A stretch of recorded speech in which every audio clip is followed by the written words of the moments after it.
నాయన ప్రభా ఇందుకు ముందు చెప్పినటువంటి వాక్య భాగంలో నాయన ప్రభా బ్రదర్ని ఆశీర్వదించి దీవించి నాయన ప్రభా బ్రదర్ ద్వారా ప్రార్థనల గురించి నాయన ముఖ్యమైన విషయాలు మాట్లాడినందుకే మీకు వందనాలు తండ్రి, స్తోత్రం తండ్రి. ఇదిగో మళ్ళీ నాయన ప్రభు మీ పరిశుద్ధ ఆత్మశక్తితో నాయన ప్రభా మాట్లాడబోచుండగా నాయన మీ ఆత్మతో నాయన నింపమని, ఇక్కడ ప్రతి ఒక్కరిని కూడా మీ ఆత్మతో నింపి నాయన ప్రభా మీ యొక్క విషయాలన్నీ కూడా మేము అందరం అర్థం చేసుకొని నాయన వాక్కుల ప్రకారం నడిచేవాడిగా తీర్చిదిద్దమని మా ప్రభు మీ ప్రియకుమారుని సేపేట ప్రార్థించి ప్రతి మారు వేడుకుంటున్నాం తండ్రి. ఆమేన్ ఆమేన్ హల్లెలూయా. మనందరికీ తెలుసు, నిన్నటి దినం ఒక వాక్య భాగాన్ని చదువుకున్నాము. మత్తయి సువార్త 9వ అధ్యాయము. ఒకసారి చూడండి, అందరం కూడా చూసుకోగలిగితే మత్తయి సువార్త నిన్నటి మనము అంటే శుక్రవారం ప్రార్థనలో చదువుకున్నది 9వ అధ్యాయము 38వ వచనం చదవండి.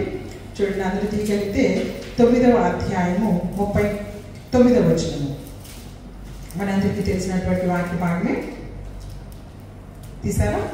కోత లేదా ఇంకా 9వ అధ్యాయం 38వ వచనము మత్తయి సువార్త. కోత విస్తారమే కానీ పనివారు కొద్దిగా ఉన్నారు, కనుక తన కోతకు పనివారిని పంపుమని కోత యజమానుని వేడుకొనుడని తన శిష్యులతో చెప్పాను. ఎవరి మాటలు చెప్తూ ఉన్నారు?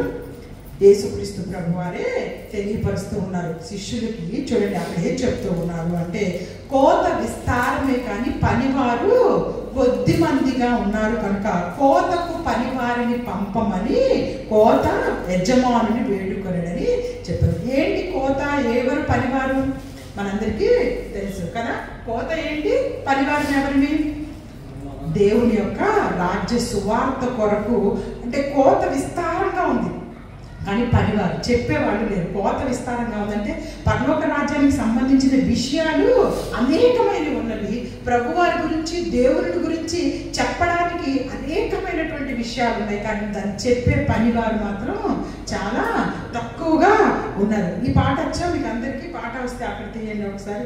ఇది కోతకు సమయం, పనివారి తరుణం, ప్రార్థన చేయుదమా. ఇది కోతకు సమయం, పనివారి తరుణం, ప్రార్థన చేయుదమా. పైరును చూచెదమా, పంటను కోయుదమా. పైరును చూచెదమా, పంటను కోయుదమా. ఇది కోతకు సమయం, పనివారి తరుణం, ప్రార్థన చేయుదమా. కోతెంతో విస్తారమాయెను, కోతకు పనివారు కొదువాయెను. కోతెంతో విస్తారమాయెను, కోతకు పనివారు కొదువాయెను. ప్రియ యేసు నిధులన్నీ నిలువాయెను, ప్రియ యేసు నిధులన్నీ నిలువాయెను. ఇది కోతకు సమయం, పనివారి తరుణం, ప్రార్థన చేయుదమా. సంఘమా మౌనము దాల్చకుమా, కోసేటి పనిలోన పాల్గొందుమా. సంఘమా మౌనము దాల్చకుమా, కోసేటి పనిలోన పాల్గొందుమా. యజమాని నిధులన్నీ నీకే కదా, యజమాని నిధులన్నీ నీకే కదా. ఇది కోతకు సమయం, పనివారి తరుణం, ప్రార్థన చేయుదమా. శ్రమ లేని ఫలితం భూమికి ఇయ్యగా,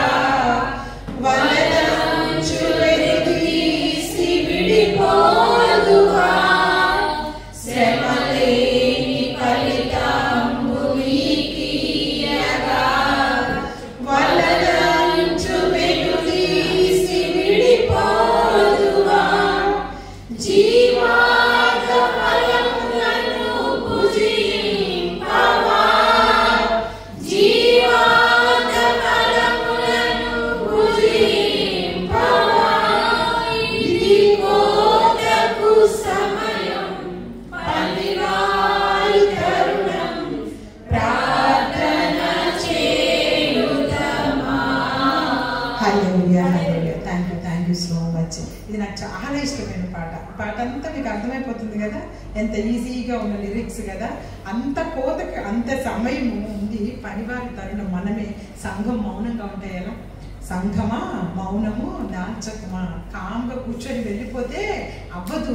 మీకు ఏమున్నాయి తెలుసా? యజమాని నిధులు దాచిపెట్టి ఉంచాడు. మన యజమాని దగ్గర చాలా నిధులు ఉన్నాయి, అవన్నీ మీకు ఇవ్వాలని ఆశపడతా ఉన్నాడు. కోసేటి పనిలోకి మీకు వస్తే, ఆ యొక్క దేవుని రాజ్య సువార్తను ప్రకటించే పనిలోకి మీరు వస్తే మీకోసం చాలా నిధులను, పరలోక నిధులన్నీ మీకోసం దాచిపెట్టినాడు. వాటన్నిటిని తీసుకోవడం మీకు ఇష్టం లేదా?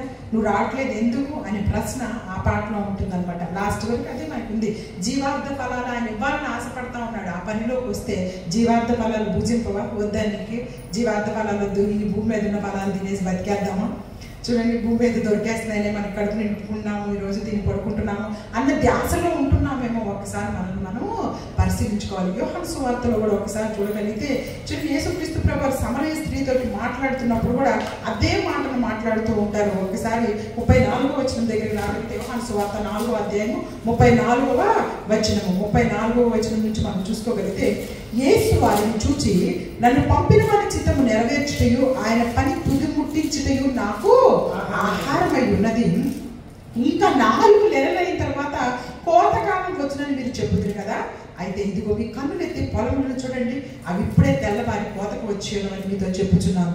విత్తువాడును కోయవాడును కూడా సంతోషించినట్లు కోయవాడు జీతం పుచ్చుకొని నిత్య జీవార్థమైన ఫలము సమకూర్చుకొనుచున్నాడు. హల్లెలూయా హల్లెలూయా. విత్తువాడొకడు కోయవాడొకడు మాట ఈ విషయంలో సత్యమే. మీరు దేనిని గురించి కష్టపడలేదో దానిని కోయుటకు మిమ్మల్ని పంపితిని. ఇతరులు కష్టపడి మీరు వారి కష్టఫలంలో ప్రవేశించుచున్నారని చెప్పాను. హల్లెలూయా హల్లెలూయా. అర్థమవుతుంది కదా ఈ వాక్య భాగాన్ని? చూడండి, యేసుక్రీస్తు ప్రభువు మాట్లాడుతూ, అందుకే ఇందాక పాడిన పాటలో కూడా శ్రమలేని ఫలితంబు మీకివ్వగా వలదంచు వెలితీసి విడిపోతావా అంటే, మీరేం శ్రమ పడలేదు సంఘం కోసం. మనమేదో తెగ శ్రమపడి, మనమేదో రక్తం కార్చి, మనమేదో తెగ దెబ్బ తినేస్తే మనం సంఘంలోకి వచ్చామా? ఏం లేదు. మనం యేసుక్రీస్తు ప్రభువుని నమ్మి సంఘంలోకి శ్రమ లేని ఫలితాన్ని మనకిచ్చాడు దేవుడు. అక్కడ ఆ వాక్య భాగంలో కూడా 4వ వచనంలో, 4వ అధ్యాయం 38వ వచనంలో ఏమంటున్నారు చూడండి ఒకసారి. లాస్ట్ 38వ వచనంలో, మీరు దేనిని గురించి కష్టపడలేదో దానిని కోయటకు మిమ్మల్ని నేను పంపితిని.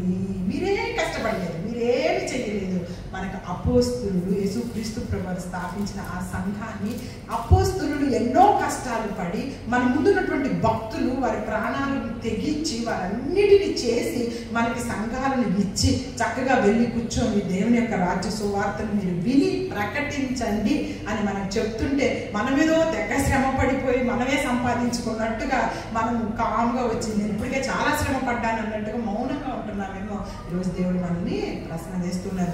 శ్రమ లేని ఫలితాన్ని నేను మీకు ఇస్తున్నాను, మీరేమి కష్టపడకుండానే మిమ్మల్ని నేను దీనిలోకి తీసుకొని వచ్చాను. అలాంటప్పుడు మీరు మౌనంగా ఉంటే ఎలా? కోతకు సమయము చాలా చాలా చాలా దగ్గరకు వచ్చేసింది. మీరు తొందరగా నా రాజ్య సువార్తను ప్రకటించండి అనే విషయాన్ని తెలియపరుస్తున్నారు. ఈరోజు మనందరితో కూడా దేవుడు మాట్లాడాలనుకుంటున్న విషయాలు అదే. కాబట్టి మనం చాలా తొందరగా జాగ్రత్తగా ఫాస్ట్గా ఆయన పనిలోకి మనం వెళ్ళిపోవాలి. ఎఫెసీయులకు రాసిన పత్రికలో ఒకసారి చూడగలిగితే అపోస్తలుడైన పౌలు గారు ఏమంటూ ఉన్నారంటే, 3వ అధ్యాయం 20వ వచనము, ఎఫెసీయులకు రాసినటువంటి పత్రిక 3వ అధ్యాయం 20వ వచనం చూడండి ఒకసారి. ఎఫిషియన్స్ 3:20. అక్కడ మనకు అందరికీ తెలుసు, దేవునికి చదవండి 3:20. మనలో కార్యసాధకమైన తన శక్తి చొప్పున మనము అడుగు వాటన్నిటికంటే ఊహించు వాటన్నిటికంటే అత్యధికంగా చేయ శక్తి గల దేవునికి క్రీస్తు యేసు మూలముగా సంఘములో తరతరములు సదాకాలం మహిమ కలుగుగాక. హల్లెలూయా ఆమేన్. చూసారా, ఇక్కడ కూడా దేవుడు సంఘం గురించి ఎంత చక్కగా చెప్తుందంటే, మనలో కార్యసాధకమైన తన శక్తి చొప్పున మనము అడుగు వాట అన్నిటికంటేను ఊహించు వాట అన్నిటికంటేను చూడండి అత్యధికంగా శక్తి కలిగినటువంటి దేవుని మనము కలిగి ఉన్నాము. మనం ఏదో ఊహించుకుంటూ ఉంటాం, మనకి ఇవి కావాలి అవి కావాలి, మనం ఏదో అడుగుతూ ఉంటాం అవి కావాలి ఇవి కావాలి. కానీ వీటన్నిటికంటే కూడా అత్యధికంగా మనకి చేయగలిగినటువంటి శక్తి కలిగినటువంటి దేవుడు సంఘంలో ఉన్నారు. హల్లెలూయా. కాబట్టి సంఘంలో నువ్వు మౌనంగా ఉండటానికి వీల్లేదు. నీకు వచ్చినటువంటి పనిలో నువ్వు ముందుకు వెళ్ళిపోవాలని దేవుడు కోరుకుంటున్నాడు. నీకు వచ్చిన పాటలు అయితే పాటలు పాడే విషయంలో, నీకు వచ్చిన మైక్ సెట్టింగ్స్ లో అయితే వాటి విషయంలో, నీకు వచ్చినటువంటి వాక్యం చెప్పే విషయంలో అయితే వాక్యం చెప్పే విషయంలో, ఇంకేదైనా సరే చిన్న చిన్నది తీసుకురాగలిగితే ట్రాన్స్పోర్ట్ విషయంలో ట్రాన్స్పోర్ట్, వారికి ఆహారం తయారు చేయగలిగిన విషయంలో ఎన్ని పనులు ఉన్నాయో ప్రతి పనికి కూడా నేను ప్రతిఫలాన్ని అనుగ్రహిస్తాను. నాకు అసాధ్యమైనది ఏదైనా ఉందా అని దేవుడు ఈరోజు మనల్ని ప్రశ్నిస్తూ ఉన్నారు. చూడండి, అక్కడ మనందరికీ తెలుసు ఒక స్త్రీ గురించి లూకాసు వార్తలో మనందరం చూసుకోగలిగితే మనకి ఎన్నోసార్లు తెలిసిన విషయమే. అయినప్పటికీ కూడా మనం ఎప్పటికప్పుడు ధ్యానం చేసుకుంటూ ఉండటం వల్ల మనలో నమ్మికలు ఇంకా ఎక్కువ పెరిగిపోతాయి. లూకాసు వార్త 8వ అధ్యాయము 38వ వచనం దగ్గరికి రాగలిగితే చూడండి, లూకాసు వార్త 8వ అధ్యాయము మొట్టమొదట 49వ వచనం చదువుకుందాము. 5 వచనాల తర్వాత ఆయన ఇంకా మాట్లాడుచుండగా సమాజ మందిరపు అధికారి ఇంట నుండి ఒకడు వచ్చి, నీ కుమార్తె చనిపోయినది, బోధకుని శ్రమ పెట్టవద్దని అతనితో చెప్పాను. దీనికంటే ముందు 41వ వచనంలో ఒకసారి నేను చదువుతాను. చూడండి, 40వ వచనం నుంచి, జనసమూహం ఆయన కొరకు ఎదురు చూచుచుండెను కనుక యేసు తిరిగి వచ్చినప్పుడు వారు ఆయనను చేర్చుకొనిది. అంతటా ఇదిగో సమాజ మందిరపు అధికారి అయిన యాయీరు ఒకడు వచ్చి యేసు పాదముల మీద పడి, ఇంచుమించు 12 ఏళ్ళు ఈడు గల తన ఒక్కతే కుమార్తె చావ సిద్ధముగా ఉన్నది కనుక తన ఇంటికి రమ్మని ఆయనను బతిమాలుకొనెను. ఆయన వెళ్ళుచుండగా జనసమూహములు ఆయన మీద పడుచుండేది. ఇక్కడ ఒక అద్భుతము మనందరికీ తెలుసు. ఇక్కడ ఇతను ఎవరంట? సమాజ మందిరపు అధికారి. యూదులకు సమాజ మందిరాలు ఉన్నాయి. ఆ దినాల్లో యూదులు సమాజ మందిరాల్లో ప్రార్థన చేసుకునేవారు. వారు యెహోవా తండ్రికి మాత్రమే ప్రార్థన చేసేవారు. యేసుక్రీస్తు ప్రభువారు ఆ దినాల్లో అక్కడ ఉన్నారనమాట. అయితే సమాజ మందిరముల అధికారి అయినటువంటి ఆ వ్యక్తి ఒక్కతే కుమార్తె అంట. ఒక్కతే కుమార్తె చాలా ఆ రోజుల్లోనే పెద్ద పొజిషన్లో, మన తాతల కాలంలో పెద్ద ఉద్యోగాలు చేశారు అంటే వాళ్ళు బాగున్నోళ్ళనే లేనోళ్ళని, బాగా ఉన్నవాళ్ళనే కదా అర్థం. అంటే ఆ రోజుల్లోనే సమాజ మందిరపు అధికారిగా పనిచేస్తున్న అతనికి ఒకతే ఒక కుమార్తె ఉంది. ఆ కుమార్తె చావటానికి సిద్ధంగా ఉన్న ఒక రోగంతో బాధపడుతూ ఉంది. అంటే ఈ వ్యక్తి అనేక మంది వైద్యుల దగ్గర తిరుగుంటారా? ఆయన అన్ని విషయాల్లో కూడా ఆ బిడ్డకు కావాల్సిన వైద్యాన్ని చేయించడానికి ప్రయత్నం చేసే ఉంటారు. కానీ ఎక్కడ కూడాను స్వస్థత పొందుకోలేకపోయింది ఆ బిడ్డ చాలా సిద్ధముగా ఉన్నది. అయితే యేసుక్రీస్తు ప్రభువారి గురించి విని అతను ఇదిగో యేసుక్రీస్తు ప్రభువారి దగ్గరికి వచ్చి యేసు పాదముల మీద పడి తన 12 ఏళ్ళు గల ఒక కుమార్తె చాలా సిద్ధంగా ఉందని ఇంటికి రమ్మని ఆయనను బతిమాలుకుంటూ ఉన్నాడు. హల్లెలూయా. యేసుక్రీస్తు ప్రభువారిని ప్రార్థనల ద్వారా మనం ఏమైనా బతిమలు ఆడుకునే స్థితిలోకి వెళ్తున్నామా? లేకపోతే ఏదో ఇలా ప్రార్థన చేసేసి నువ్వు ఇచ్చేసావా, లేకపోతే ఇచ్చేయవా అని చెప్పేసి ఏదో మోహమాటంగా చెయ్యాలి కాబట్టి చేసే స్థితిలో ఉంటున్నాం. ఇక్కడ సమాజ మందిరపు అధికారి, అన్ని అధికారం కలిగిన ఆ వ్యక్తి కూడా దేవుని దగ్గరికి వచ్చి బతిమాలుకుంటూ ఉన్నారు. అయితే ఆ అధ్యాయం అంతా మనందరికీ తెలుసు. కింద 49వ వచనం దగ్గరికి వచ్చేసరికి ఆయన ఇంకనూ మాట్లాడుచుండగానే సమాజ మందిరపు అధికారి నుంచి ఒకడు వచ్చి, నీ కుమార్తె చనిపోయినది, బోధకుని శ్రమ పెట్టవద్దు. ఆల్రెడీ నీ కుమార్తె ఇంకా చనిపోయింది. ఒకతే ఒక కుమార్తె చనిపోయింది అని చెప్పినప్పుడు ఆ యొక్క సమాజ మందిరపు అధికారికి ఎలా ఉంటుంది చెప్పండి?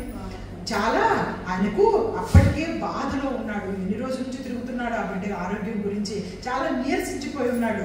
అయితే దేవుడు మాట్లాడుతున్న ఆ మంచి మాట ఇది మనందరితో కూడా మాట్లాడుతూ ఉన్నారు. చూడండి, యేసు ఆ మాట విని, చదవండి అందరూ, యేసు ఆ మాట విని భయపడవద్దు, నమ్మిక మాత్రం ఉంచుము, ఆమె స్వస్థపరచబడునని అతనితో చెప్పి. హల్లెలూయా. ఇదే ఈరోజు దేవుడు మనతో మాట్లాడాలనుకుంటుంది. 2 మాటలు ఏంటవి? భయపడద్దు, నమ్మకం ఉంచు. చాలు. ఈ 2 మాటలు నీ జీవితంలో, నా జీవితంలో ఏమి ఎదుర్కొంటున్నావో, ఏ సమస్య ఉందో, ఏ పరిస్థితి నుంచి నువ్వు వెళ్తున్నావో నాకు తెలియదు. కానీ పరిశుద్ధాత్మ దేవునికి, తండ్రి దేవునికి అన్ని విషయాలు తెలుసు. కాబట్టి ఇదిగో నీతో నాతో కూడా అదే మాట్లాడుతున్నారు. భయపడవద్దు, నమ్మిక మాత్రము ఉంచు, నాకు అసాధ్యమైనది ఏది లేదు. అందుకే మనం ఊహించు వాటి కంటే కూడాను మనము అత్యధికమైనటువంటి చేయగలిగిన శక్తి కలిగినటువంటి దేవుణ్ణి మనము కలిగి ఉన్నాము.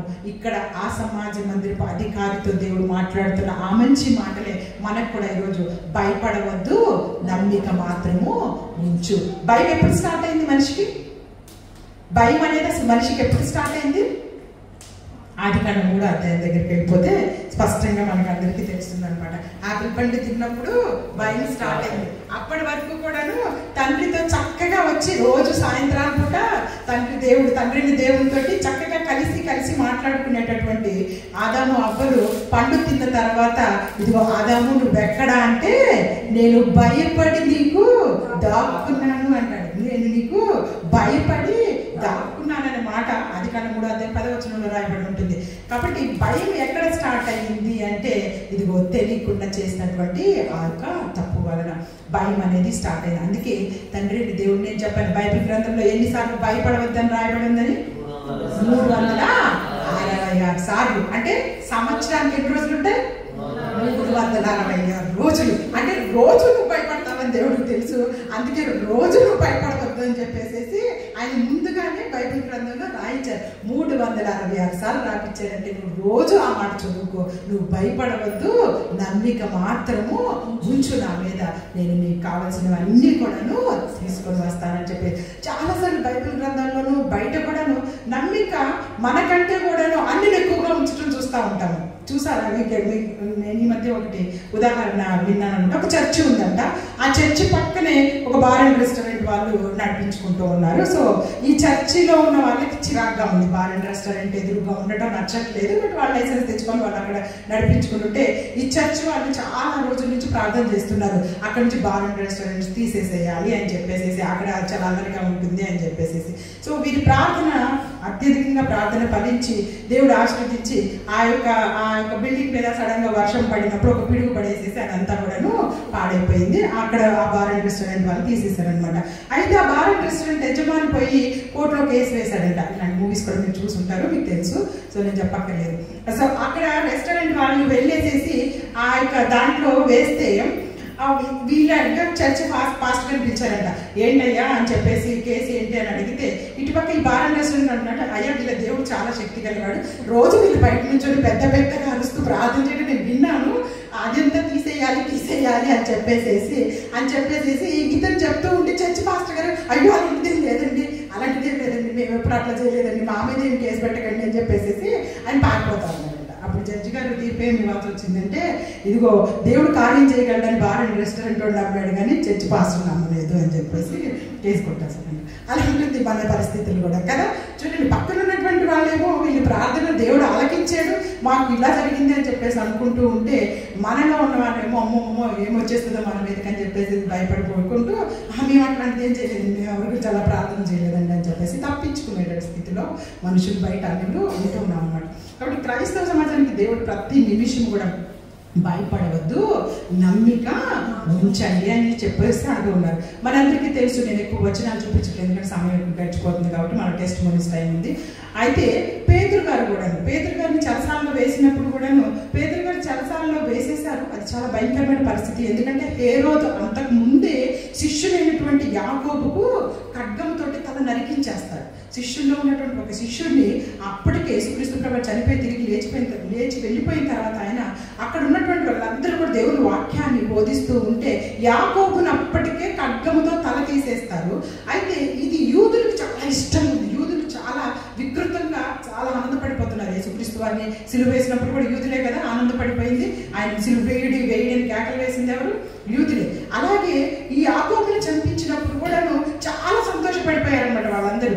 ఈ హేరోదుకేమో ఏం కావాలి? పదవి కావాలి అంటే ప్రజలకి ఏది సంతోషంగా ఉంటే అది చేస్తూ ఉంటారు కదా.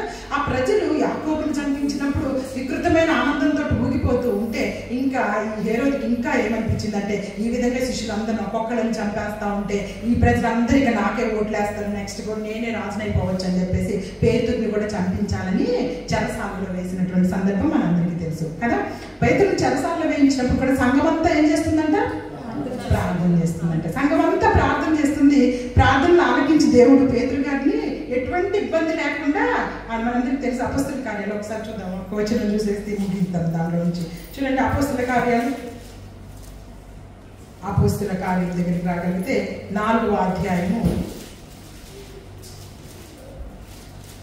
14వ అధ్యాయము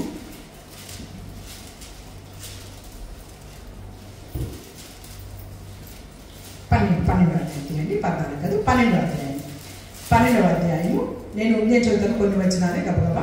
దాదాపు 12వ అధ్యాయం మొదటి వచనం. దాదాపు అదే కాలం ముందు రాజైన హేరోదు సంగపు వారిలో కొందరిని బాధ పెట్టుటకు బలాత్కారంగా పట్టుకొని యోహాను సహోదరుడైన యాకోబును ఖడ్గముతో చంపించెను. ఇది యూదులకు ఇష్టమైన కార్యం అని తెలుసుకొని పేతురును కూడా పట్టుకొనెను. చూసారా, పేతురుని పట్టుకున్నారు. 5వ వచనం. పేతురు చెరసాలలో ఉంచబడెను. సంఘం అయితే అతని కొరకు అత్యాశక్తితో దేవునికి ప్రార్థన చేయుచుండెను. హేరోదు అతన్ని వెలుపలికి తీసుకొని రావాలని ఉండగా రాత్రి పేతురు 2 సంఖ్యలతో బంధింపబడి 2 సైనికుల మధ్య నిద్రించుచుండెను. మరియు కావలి వారు తలుపు ఎదుట చెరసాలలో కాచుకొని ఉండేది. ఇంకా మీకు అదంతా చదువుకుంటూ వెళ్ళిపోతే 9వ వచనం చూడండి. అతడు వెలుపలకు వచ్చి దూత వెంబడి వెళ్ళి దూత వలన జరిగినది నిజముగా జరిగినని గ్రహింపక తనకు దర్శనం కలిగినని తలంచెను. మొదటి కావలిని 2వ కావలిని దాటి పట్టణంలో పోవు ఇనుప గవిని యొద్దకు వచ్చినప్పుడు దానంతట అదే వారికి తెరుచుకోలేదు. వారు బయలుదేరి ఒక వీధి దాటిన వెంటనే దూత అతనిని విడిచిపోయింది.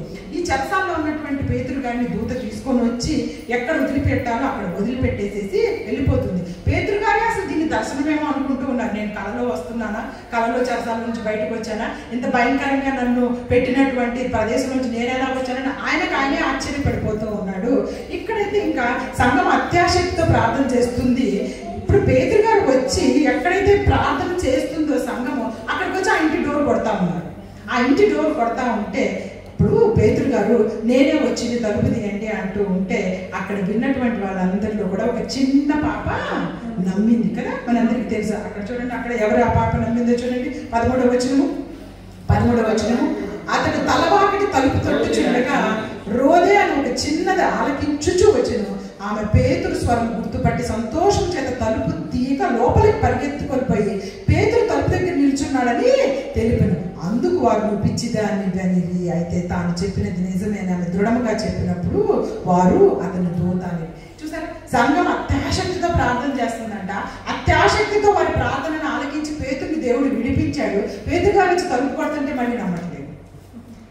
మా ప్రార్థన ఆలకించి పేతురు గారిని దేవుడు విడిపించారు, పేతురు గారు వచ్చేసారేమో అని చెప్పేసి కనీసం ఒక్కళ్ళు కూడా అక్కడ నమ్మట్లేదు. ఆ చిన్నది మాత్రం నమ్మి నేను గుర్తుపడుతున్నాను అది ఆయన గొంతే అని చెప్పేసి. అంటే నమ్మకం అనేది మనలో ఎక్కడో దొర్లిపోతానే ఉంది. సంఘం అత్యాశక్తితో ప్రార్థన చేస్తూ కూడాను జరిగిన అద్భుతాన్ని నమ్మలేకపోతా ఉంది. అద్భుతం జరుగుతుంది మా జీవితాల్లో అనేది విషయాన్ని నమ్మలేకపోతుంది. అందుకే దేవుడు ప్రతిసారి మనతో మరలా మాట్లాడతారు, భయపడద్దు, నమ్మిక మాత్రము ఉంచండి. మనందరికీ తెలుసు, 2 గుడ్డి వారు వెళ్తూ ఉంటే యేసుక్రీస్తు ప్రభు వారు ఎరికో పట్టణం యొక్క ఆ యొక్క పెద్ద సౌండ్స్ లో వెళ్తూ ఉంటే 2 గుడ్డి వారు దావీదు కుమారుడా మమ్మల్ని కరుణించుము అని చెప్పేసి పెద్దగా కేకలు వేస్తున్నప్పుడు అక్కడ ఉన్నటువంటి చుట్టుపక్కల వాళ్ళందరూ ఏమన్నారు, నువ్వు ఇంకా ఎందుకు ఊరికే కేకలు వేస్తున్నావు, ఆపేసి నువ్వు పెద్దగా అరవకు అని చెప్పేసి. కేకలు వేయటం అంటే అర్థం ఏంటి? నీ ప్రార్థనా జీవితంలో ఆయనతోటి అడగటమే. అక్కడంటే ఆ గుడ్డి వాళ్ళు అక్కడంతా హడావుడిగా ఉంది కాబట్టి కేకలు వేస్తున్నారు. ఇప్పుడు మన చుట్టూ ఏం పెద్దగా హడావుడి ఏం లేదు. నీ ప్రార్థనా జీవితంలో నువ్వు దేవుని దగ్గర కేకలు వేసే విధంగా ఆయనను విసుక్కోకుండా ప్రార్థన చేసుకొని అడగాలి. నీకు కావాల్సినటువంటి ప్రతి విషయాన్ని నమ్మకం మాత్రం ఉంచాలి. అందుకే అక్కడ ఆ యాయిరు కుమార్తె ఏ విధంగా స్వస్థపడిందో మనందరికీ తెలుసు. చూడండి, మళ్ళీ ఆ వచనం దగ్గరికి వెళ్ళిపోదాం. ఆ వచనం దగ్గరికి వెళ్ళిపోతే లూకా సువార్త 8వ అధ్యాయం నమ్మిక మాత్రం ఉంచు అని చెప్పేసి దేవుడు ఆ మాట మాట్లాడుతూ చూడండి, భయపడుతూ నమ్మిక మాత్రం ఉంచుము, ఆమె స్వస్థపరచబడిన అతనితో చెప్పి ఇంటికి వచ్చినప్పుడు పేతురు, యోహాను, యాకోబు అని వారిని ఆ చిన్నవారి తల్లిదండ్రులు తప్ప మరెవరిని ఆయన లోపలికి రానియలేదు. అందరూ ఆమె నిమిత్తం ఏడ్చుచు రొమ్ము కొట్టుకొనుచుండగా ఆయన వారితో ఏడవద్దు, ఆమె నిద్రించుచున్నదే కానీ చనిపోలేదని చెప్పాను. ఆమె చనిపోయినని వారు ఎరిగి ఆయనను అపహసించింది. అయితే ఆయన ఆమె చేయి పట్టుకొని చిన్నదానాన్ని నెమ్మని చెప్పగానే ఆమె ప్రాణం తిరిగి వచ్చింది కనుక వెంటనే ఆమె లేచను. అప్పుడు ఆయన ఆమెకు భోజనం పెట్టడని ఆజ్ఞాపించను. ఆమె తల్లిదండ్రులు విస్మయం ఉంది. అంతటా ఆయన జరిగినది ఎవరితో చెప్పవద్దని వారికి ఆజ్ఞాపించను. హల్లెలూయా, హల్లెలూయా. చూసారా, ఆ బిడ్డని లేవమనగానే లేచింది. అక్కడ ఒక అద్భుతం జరిగింది. నేను ఇంతకు ముందు కూడా చెప్పాను, ఎవరైతే ఆయనకు స్థలం ఇస్తారో ఆ యొక్క ఇంటిలోనే అద్భుతాలు జరుగుతాయి. హల్లెలూయా, హల్లెలూయా. ఎవరైతే ఆయన యొక్క సంఘానికి, ఆయన బిడ్డలకు స్థలాన్ని ఇస్తూ ఉన్నామో వారి జీవితాల్లో అద్భుతాలు చేయడానికి దేవుడు సిద్ధంగా ఉన్నారు. యాయిరు తన ఇంటిలోకి దేవునికి స్థలం ఇచ్చాడు. ఆయనకి స్థలం ఇవ్వండి, ఆయనకి స్థలం ఇవ్వండి, ఆయన రావడానికి ముందు ఇంట్లోకి స్థలం ఇవ్వండి అన్నప్పుడే అక్కడ చనిపోయినటువంటి కుమార్తె తిరిగి లేచింది. ఆయనకి స్థలం లేదని ఆయన పుట్టినప్పుడు అక్కడ ఉన్న పశువులు, అక్కడ ఉన్నటువంటి ఆ యొక్క ఎవరు వాళ్ళు దాన్ని ఏమంటాము, సత్రం, ఆ సత్రపు యజమాని ఆయనకు స్థలం లేదని చెప్పేసి చెప్పారు. కానీ ఇదిగో ఈరోజు మనలో స్థలం ఎక్కడ అడుగుతున్నారు? దేవుడు హృదయంలో స్థలం అడుగుతూ ఉన్నారు. పోయినసారి కూడా మనం చెప్పుకున్నాం. కాబట్టి ఈరోజు మనం స్థలం ఇస్తే ఆయనకు, ఆయన రావడానికి స్థలం ఇస్తే నీ జీవితంలో అద్భుతం జరుగుతుంది. అంతేగాని నువ్వు గట్టిగా కూర్చొని ఆయనకి స్థలం ఇవ్వకపోతే అద్భుతాలు మన జీవితాల్లో చూడలేము. కాబట్టి నమ్మిక ఉంచండి, భయపడవద్దు. అన్ని విషయాల్లో కూడాను ఆయన ఏందే మనం నమ్మిక ఉంచుదాం. ఈ చిన్న వాక్య భాగాన్ని దేవుడు ఆశీర్వదించి దీవించును గాక. ఆమేన్, ఆమేన్. God bless you all. God bless you.